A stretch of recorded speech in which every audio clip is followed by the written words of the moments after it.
নমস্কার, সবাইকে বৃষ্টি স্নিগ্ধ শুভেচ্ছা জানাই। আজ পড়ব রবীন্দ্রনাথ ঠাকুরের মুক্তির উপায়। নবগ্রাম নামে একটি গ্রামের দুজন চরিত্রের গল্প। এই গ্রামেরই দুজন বাসিন্দা, একজন হলেন ফকিরচাঁদ, আরেকজন মাখনলাল। পুরো গল্পটি ভারী মজার এবং এই দুজনের খানিকটা একরকমের জীবন কিভাবে অন্য রকম হয়ে গেল সেই গল্পই হলো মুক্তির উপায়। আমরা সবাই বন্ধন থেকে মুক্তি চাই, আবার কখনো কখনো আমাদের অজান্তেই আমাদের বন্ধনে এসে আমাদের মুক্তি দেয়। এই গল্পের অন্যতম প্রধান চরিত্র ফকিরচাঁদ। ফকিরচাঁদ ছোটবেলা থেকে একটু গম্ভীর প্রকৃতির। যে বয়সে বালকেরা সাধারণত খেলাধুলো করে, হাসি ঠাট্টা করে, একে অন্যের সাথে একটু আধটু দুষ্টুমি করে, ফকিরচাঁদ কিন্তু একেবারেই সেই ধরনের ছেলে ছিল না। তার খুব গুরুগম্ভীর, ধর্মীয় কিংবা আধ্যাত্মিক বিষয় নিয়ে চিন্তা করার একটা প্রবণতা ছোট থেকেই ছিল। বয়স্কদের যেরকম ঠান্ডা জল সহ্য হয় না, শীতের দিনে হিম পড়লে যেমন তারা নিজেকে গুটিয়ে নেন, আর হাস্য পরিহাস ব্যাপারটা থেকে যেমন তারা শতহস্ত দূরে থাকেন, ফকিরচাঁদ ছিল খানিকটা সেই ধরনের। অথচ গ্রামের এবং সমাজ জীবনের নিয়ম মেনে তার বিয়েও হয়েছিল। ফকিরচাঁদের সাথে কেউ কথা সেভাবে বলতো না, সবাই বুঝে গিয়েছিল যে ও একটু জ্যাঠা টাইপের।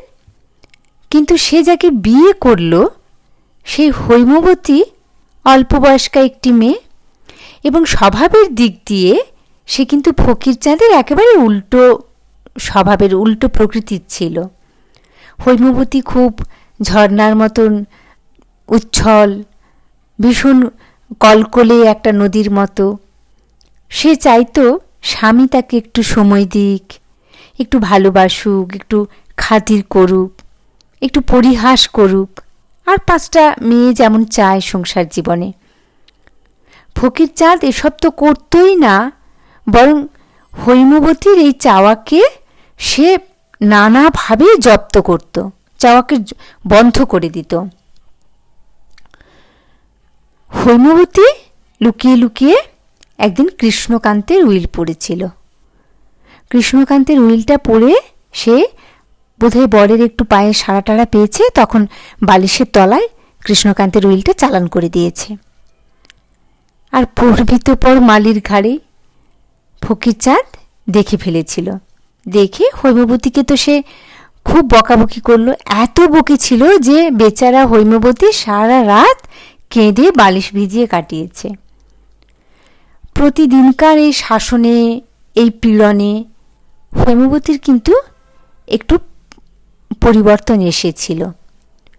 ফকিরচাঁদ জিতে গেল হৈমবতীকে, সে তার নিষ্ঠুরতা দিয়ে ঠিকঠাকভাবে দমন করল, এবং হৈমবতী তার যে একটা কিশোরী সুলভ যে একটা উচ্ছলতা ছিল, সেটা আস্তে আস্তে আস্তে আস্তে করে পলি পড়ে যাওয়ার মতন নিষ্ঠুরতা দিয়ে ফকিরচাঁদ ঢেকে দিল।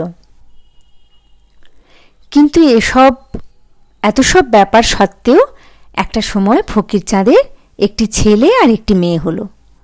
এবার সংসারের ধর্ম অনুযায়ী সন্তান হয়েছে, তার উপার্জনের প্রয়োজন।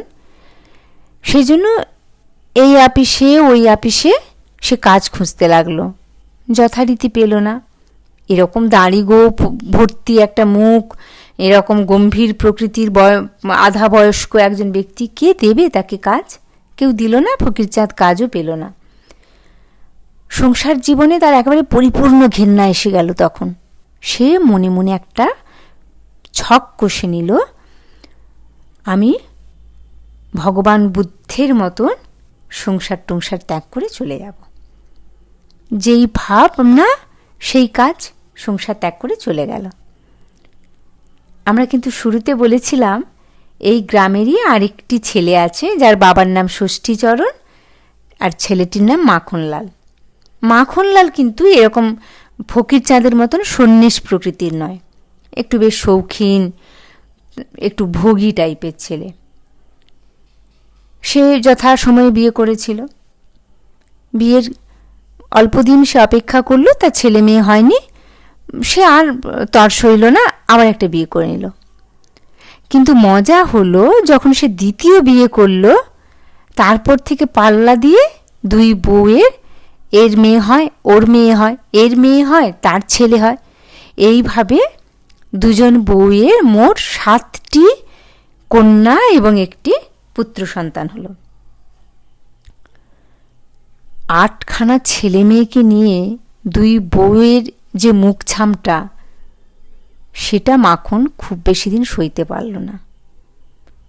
তার মধ্যে সংসার করার ইচ্ছেটা ছিল প্রবল, সে কিন্তু বিরাগী টিরাগী নয়, কিন্তু দুই বউয়ের জ্বালায় সে বাধ্য হলো সংসার ত্যাগ করে চলে যেতে।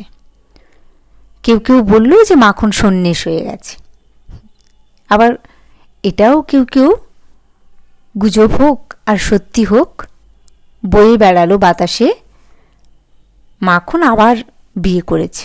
এতদিন দুটো বউ নিয়ে ঝালাপালা হচ্ছিল, একটা বউ নিয়ে সংসার করলে কেমন লাগে সেটা দেখার জন্য মাখন কাশিতে গিয়ে একটা বিয়ে করেছে এবং মাখন দিব্যি গুছিয়ে সংসার করছে। এদিকে ফকিরচাঁদ তো চলেই গিয়েছিল। সে হঠাৎ একদিন ভাবল যে আমি আমার গ্রামে যাব। নবগ্রামে চলেও এলো।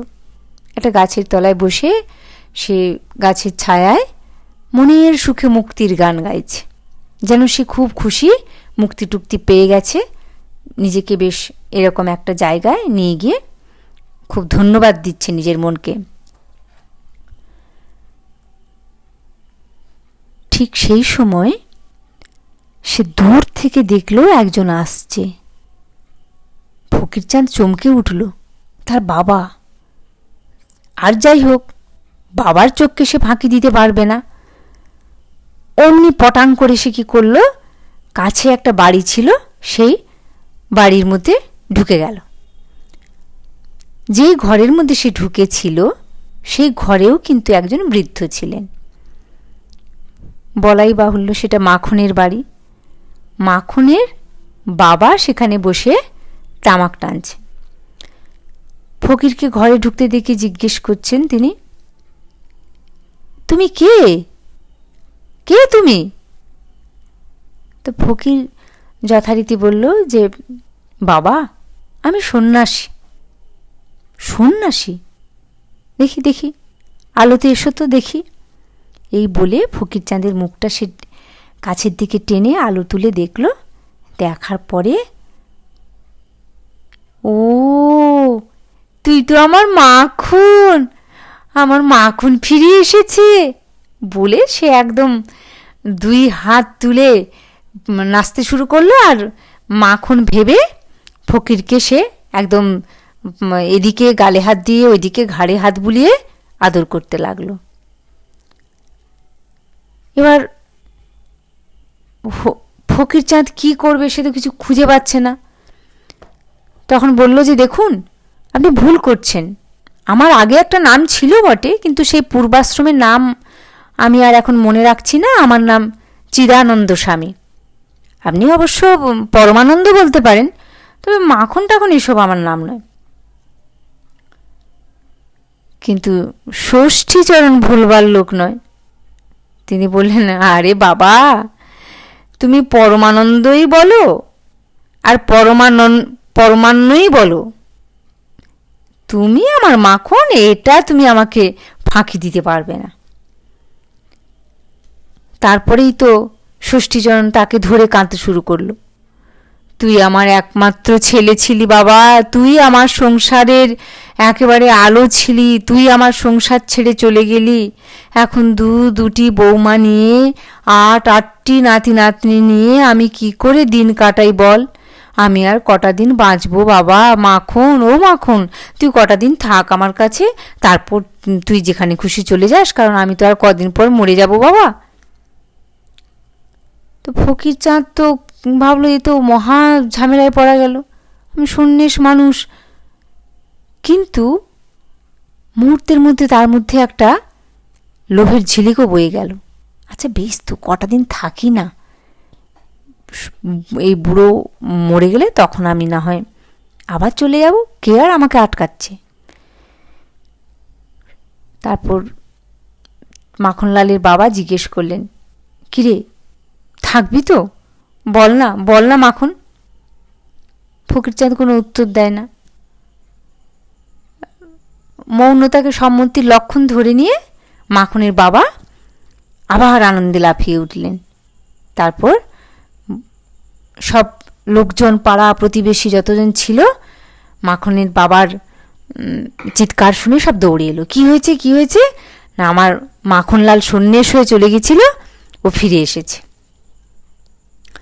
খুব ভালো কথা। কেউ কেউ অবিশ্বাস করছেন, কিন্তু বেশিরভাগ লোক বিশ্বাস করছেন, এবং তারা বিশ্বাস করতেই চাইছেন যে মাখনলালই ফিরে এসেছে। হ্যাঁ, তপস্বী হয়েছে, ঋষি হয়েছে, এসব বলে ফিরে এসেছে। তা দুই একজন বললেন, মাখনটা ছোটবেলায় কত ইয়ার্কি মেরেছে, তা এখন যাই হোক তপস্বী হয়ে ফিরে এসেছে।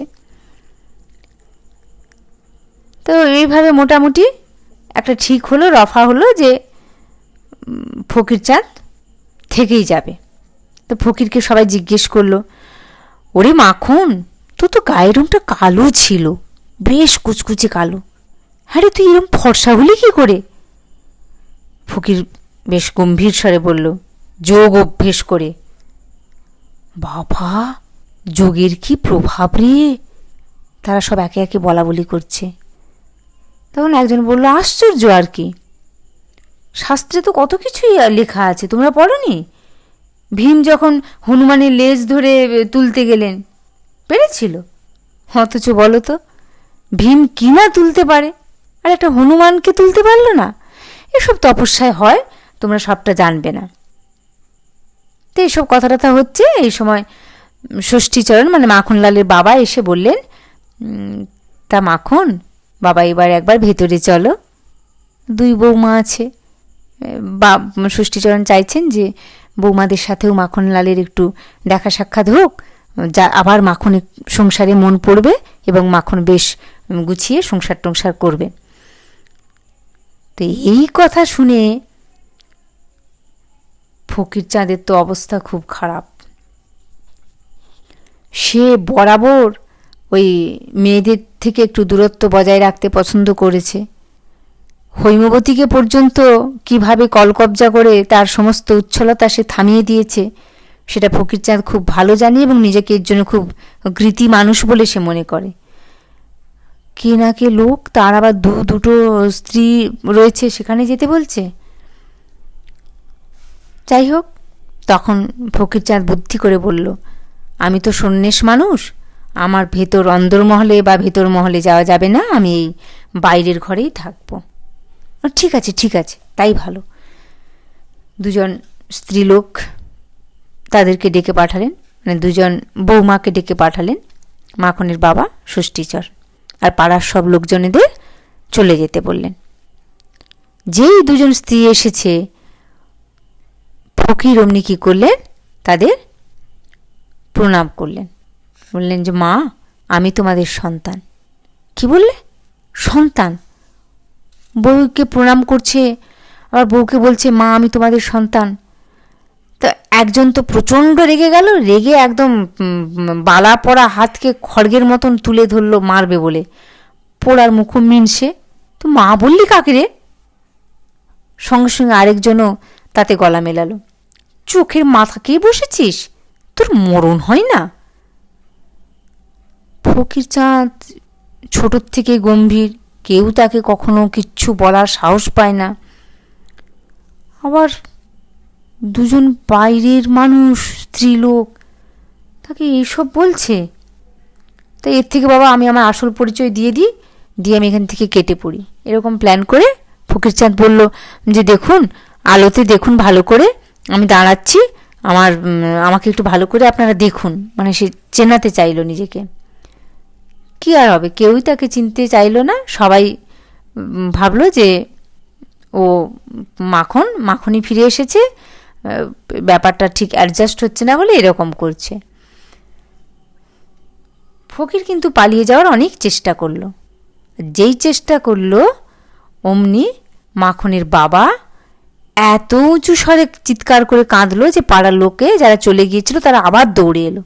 কি হয়েছে না, এরম দেখ না বাবা, মাখন আবার চলে যেতে চাইছে, মাখনের যাওয়াচ্ছি। গোটা পাড়ার লোক মিলে একেবারে কায়দা করে এমনভাবে পাহারা বসিয়ে দিল যে কোনোভাবেই আর ফকির যেন ওখান থেকে চলে যেতে না পারে।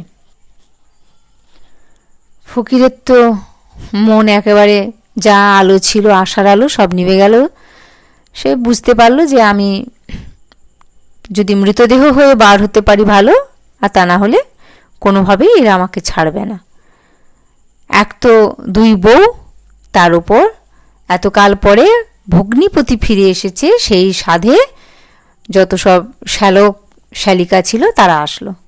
কে মাখনের গোমদাড়ি টেনে দেয়, কে রসিকতা করে তারা তো মাখন ভেবেছে আর মাখন এসব রসিকতা পছন্দ করত, কিন্তু করছে তো ফকিরের গোপদাড়ি টেনে দিচ্ছে, কেউ তার কান মলে দিচ্ছে, কেউ বা কানের কাছে এসে দুটো চারটে এমন বাজে অশ্লীল শব্দে ইয়ার্কি করছে যে তার কান লাল হয়ে যাচ্ছে। কারণ ফকির তো আর সত্যিকারের মাখন নয়, মাখন হলে এসব ডাইজেস্ট করে দিত, ফকির এগুলো পারল না। তারপরে এলো কারা, তার ছেলেমেয়েরা। কে কোলে বসছে, কে এদিকে বাবা বাবা বলে চেঁচাচ্ছে, কে গলা ধরে ঝুলছে। ফকিরচাঁদের অবস্থা খুব খারাপ হয়ে গেল, কিন্তু সে তো এখান থেকে আর বেরোতেই পারে না। কিন্তু এত সবের মাঝে একটা হাসির শব্দ যেন তার কানে একটু অন্যরকম ঠেকল। সে কিন্তু আসলে ছিল ফকিরের স্ত্রী হৈমবতী। হৈমবতী এখানে কেন এসেছে? মাখনের বাবা বিষ্ণুচরণ, ষষ্ঠী, মাখনের বাবা আসলে তার মামা হয় সম্পর্কে। সেই হিসেবে মাখন তার মামাতো ভাই, আর হৈমবতী তার বোন হবে। সেও মাঝে মাঝে চলে আসতো, মামার বাড়ি এসে থাকতো টাকতো। তাই এরকম একটা ঘটনা ঘটেছে শুনে সেও এসেছে, এসে হাসছে, আর মনে মনে হয়তো ভাবছে আমার বরটাও এরকম চলে গিয়েছিল, যদি আসতো আমিও তাকে এরকম করে দিতাম। দুটো ঘটনাকে যত মিলিয়ে নিচ্ছে তত তার হাসি আরও বেশি করে হাসি আসছে। এইভাবে কোনো রকমে খুঁড়িয়ে খুঁড়িয়ে দিন চলতে শুরু করলো। একদিন শেষে ফকিরচাঁদ খুব চেঁচামেচি শুরু করলো, বলল আমি যাবই এখান থেকে, দেখি কি আমাকে আটকায়। আটকাবে না? কে আটকাবে? তার দুই স্ত্রী দৌড়ে এলো, ছেলে মেয়ে দৌড়ে এলো, তারপর এলো পাড়ার লোকেরা। বলল ঠিক আছে, আমরা এবার তাহলে আদালতে যাব। যেই বলেছে আদালতে যাব, ফকিরচাঁদ অমনি ঘাবড়ে গেছে। ফকিরচাঁদ একটা জিনিসকেই ভয় পেত, আদালতকে। তার কারণ আদালতের উকিলরা যে জেরা করে, সেখানে পুরুষ মহাপুরুষ কাউকে ছাড় দেয় না। এমন এমন সব প্রশ্ন করে, সেসব প্রশ্ন শুনলে কান গরম হয়ে যায়। সেই জন্য ফকিরচাঁদ এদের খুব ভয় পেত, এবং আদালতের কথা শুনে সে কিন্তু সত্যিই একটুখানি ঘাবড়ে গেল। আর মাখনের বাবা ষষ্ঠীচরণ, সে একদম জাপটে জুপটে ধরেছে ফকিরচাঁদকে সে কোনোভাবেই যেতে দেবে না। আর পাড়ার সকলেই ষষ্ঠীচরণের পাশে আছে, তারাও কিন্তু ফকির রূপী মাখনকে একদম ছাড়তে নারাজ। তারপরে তো 8 জন ছেলে মেয়ে আছে, তারা যখন তখন আসছে, তাকে বিরক্ত করছে। এদিকে এখানে যখন এরকম দমবন্ধ অবস্থা, তখন ফকিরচাঁদ একটা কাণ্ড করেছিল। সে তার পরিস্থিতিগুলো সত্যি সত্যি জানিয়ে তার বাবা, এই নবগ্রামেরই বাসিন্দা হরিচরণকে চিঠি লিখেছিল। তো হরিচরণ এসে উপস্থিত হয়েছে।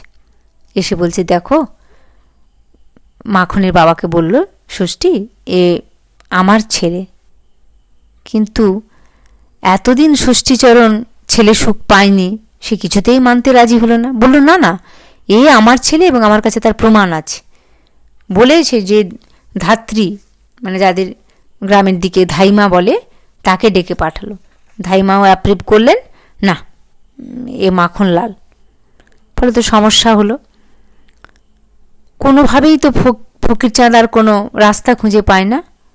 হঠাৎ দেখল যে একজন নারী ঘোমটা টোমটা টেনে এসে তার কাছে এসে তাকে প্রণাম করল। তো চমকে গেল ফকিরচাঁদ।